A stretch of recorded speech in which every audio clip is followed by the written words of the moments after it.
ভাই ভাইয়ের নাম টাম করার দরকার নাই ভাই, ভাই কইছে বাকি দিতে না। কিরে তুই আমার লগে আমি গলা হচ্ছে করে কথা কইলি গেলি গা? ভাই আপনি চেতাছেন কি লাগে? আপনি তো সুন্দর মতো কইছি, টাকাটা দিয়ে যান ভাই। এই বেটা এই বেড়া তোর তো সিগারেটের দাম চাই, তুই মাল্লি কিল লাগে। এই বেড়া কিরে কি হয়েছে? তোরে মারলো কে? ভাই দোকান থেকে সিগারেট লইছিলাম, টাকা চাইছি বলে আমার মারছে। তোরে মারছে? ওরে তো বড় সাহস, খারাপ তুই।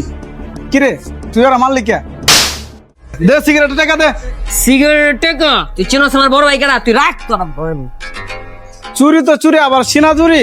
আচ্ছা তোর কোন বাপের লয়ে আস গা। আয় আয় এদিকে আয়। এই যে ভাই এই দোকানদার, এই আমার ভাইয়ের হাত দিছে করে বাইন চোদ্দ সাড়ে নামা। কিরে সাড়ে নামা মানে? দোকান কি আপনার ভাই? দোকান আমার না, দোকান তোর বাপের, কিন্তু এলাকাটা আমার। আমি কইছি মানে তুই দোকান বন্ধ করবি। তোর কত বড় সাহস, তুই আমার এলাকায় দোকান করে আমার ভাইয়ের গায়ে হাত দাস? ও আপনার ভাই ভাই আর আমার ভাই কি ভাই না? আপনার ভাই আমার ভাইরে মারলো কেমনে? একটা সিগারেটের লাগা।